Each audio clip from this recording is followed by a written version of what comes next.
We've been messing around with putting the Ronin RS2 on cinelifters to be able to do dual operations, performance FPV, gimbal, Inspire replacement stuff.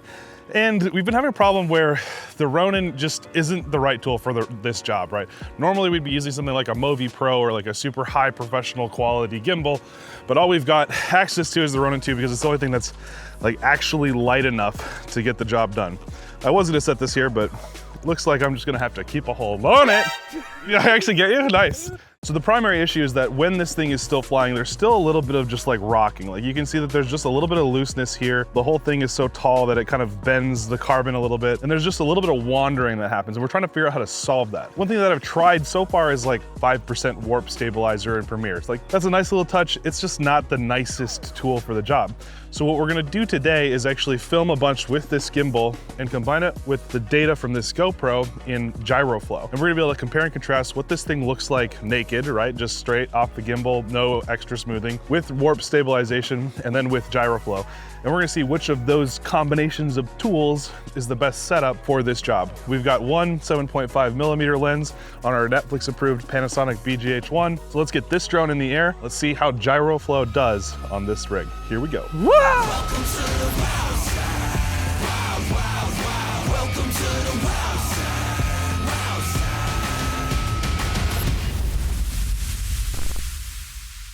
So this is our super complicated FPV system in which we plug a battery into an air unit which is strapped to the top of the camera. This kind of was born out of necessity. When we initially tested this whole rig, we had a pretty cheap camera viewing system called the Cine 2 Pro. It was not a very good rig for this, but we wanted to test out to see if latency was one of the big issues that we were having with it. And it turns out it was, because when we used the DJI FPV air unit, which is super low latency compared to that, it actually films really nicely. So I'm pretty excited to see what we can do with this whole rig, but we need to get rid of those vibrations that are happening as a result of it just being kind of, you know, not designed for being hucked through the air through the woods.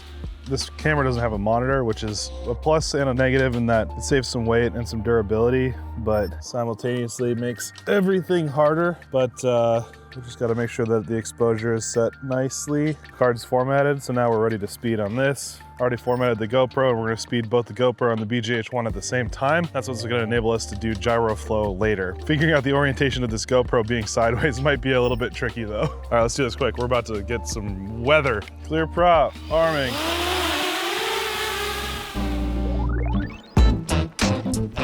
So I'm trying to do a mix of speeds here for this whole test. Because like, obviously when we go faster is when we start to induce some more vibrations and everything. But we want to make sure that we're testing it under all of the conditions that we would want it to be working. So right now, letting Winston kind of just pick subjects and track with them. Let's do an orbit on this tree here. Center. Got it. I'm almost full deflection for that. Really? Yeah. I wonder if we maybe accidentally slowed it down a little bit in our... It's not bad though, it's doable. Tinkering. Like, cause it made it a lot easier to do the whip pan whenever we flew past this. I just like bumped the edge on the plastic.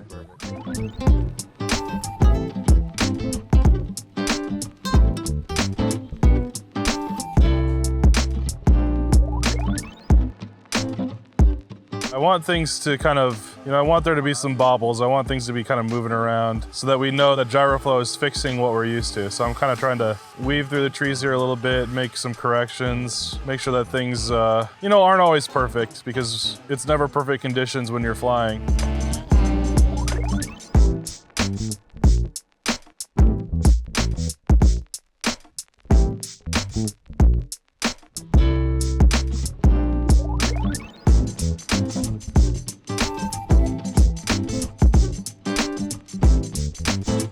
I'll kind of photobomb our camera here.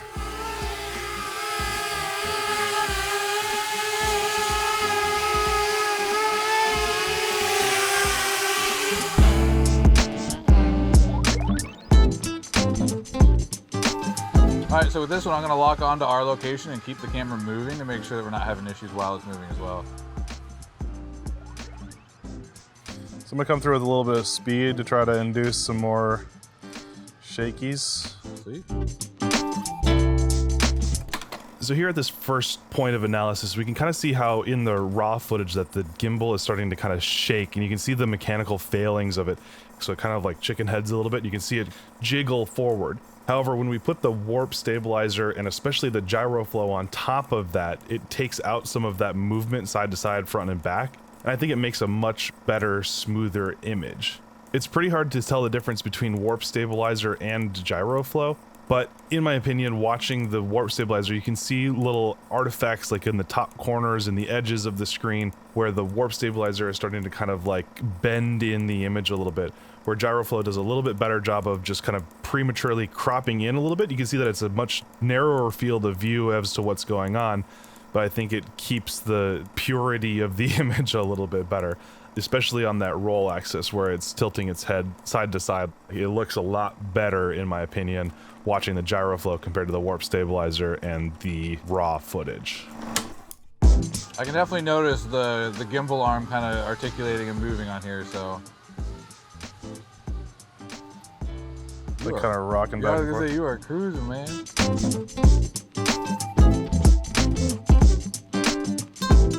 Try to do stuff that I wouldn't do to see what we can get away with Gyroflow. I wonder how tight it is when I go through the bridge like that.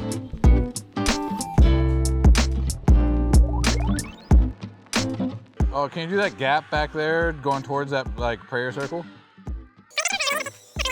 Is it this? Yep, yep. There you go. I brushed a leaf. That was awesome. That's something cool you can do too, is because the camera is a foot above the props almost, if you brush against a leaf or something, it's less likely to interfere.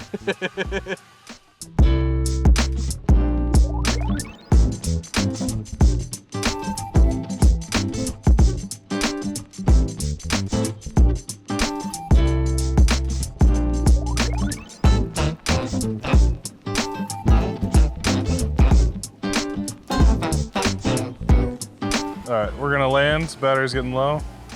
Luckily, we got plenty of wind so that the things get jiggled. Hey, buddy. Precipitation in 1 minute. It's already precipitating. So we're gonna swap out the batteries on this. I'm gonna swap out to a different lens. So this is a 12 to 35, which means I'm basically doing a 2x zoom in, which looks really cool for the parallax effect on a gimbaled drone, but it makes it much harder to not see those jitters and shakes and stuff from this. So now with this new lens, it's gonna be harder to stabilize. I think that's where the power of Gyroflow is going to come into play, combined with this gimbal. New lens, new life. So Winston's gonna go play chicken with the drone, and I'm gonna go buzz him a bunch. Take it off. Yep. I'm by the trash can.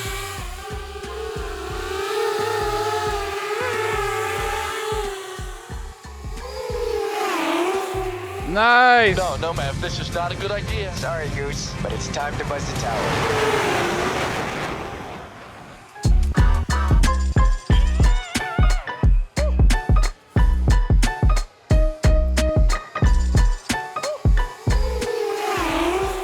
Nice.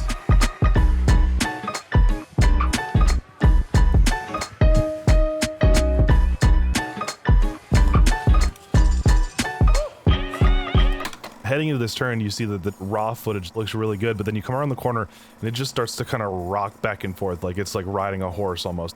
But when you switch over to the Gyroflow, it really starts to pull some of that out and makes it look a lot smoother. Now, there's some artifacts that are caused by Gyroflow being there, including the narrower field of view and stuff like that. But again, I think it just helps make that look a little bit better.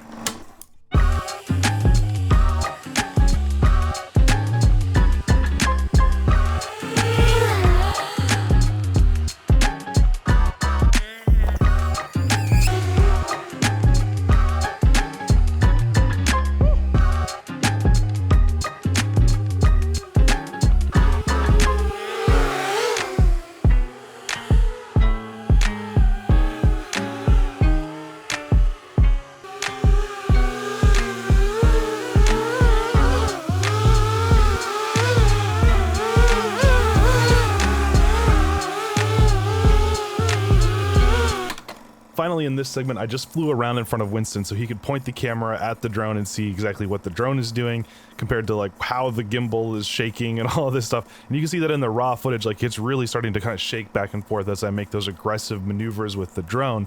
However, when you put the warp stabilizer on top of it, it keeps it a lot more stable. You can see that the up and down motion, like the altitude management, is a little bit weird because there's no way for a stabilizer to take that out. But I think it really smooths out all of those little issues that you have when the gimbal is shaking back and forth, and it just kind of looks like it's just slightly moving around side to side rather than jostling side to side. It makes a much better picture as a result. So you can see how aggressively the drone is moving, but somehow Gyroflow and warp stabilizer, but I think Gyroflow especially, are able to keep it a lot smoother and a lot more consistent.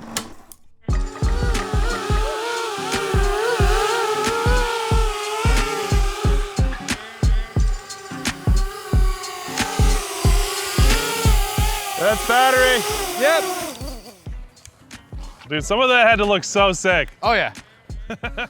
Not gonna lie, slightly terrifying. Luckily I trust him.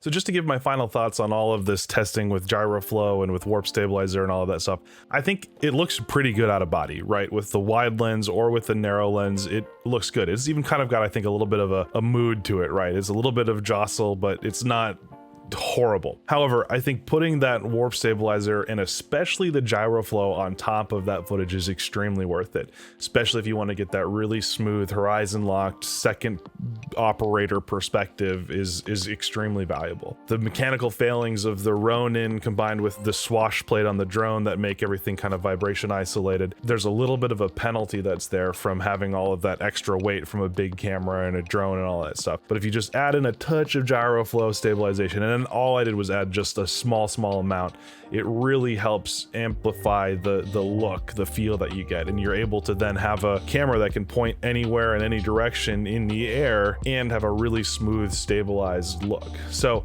if I'm going to be playing around with more of this concept of using the gimbal plus Gyroflow plus a big drone, it's going to be using Gyroflow. Warp stabilizer is good in a pinch, but if I can get that whole clip stabilized and make sure that it's gyro processed and not just image processed, I think it's doing an amazing job. So I think combining the gimbal with a little bit of Gyroflow is really helping take that to the next level, and it's going to make kind of a bulletproof picture for someone that wants to see stabilized FPV as small of a market as there is for that. But thanks very much for watching this video. It's been a blast filming it and playing with it and trying this concept. Thanks very much for watching. Stay flying.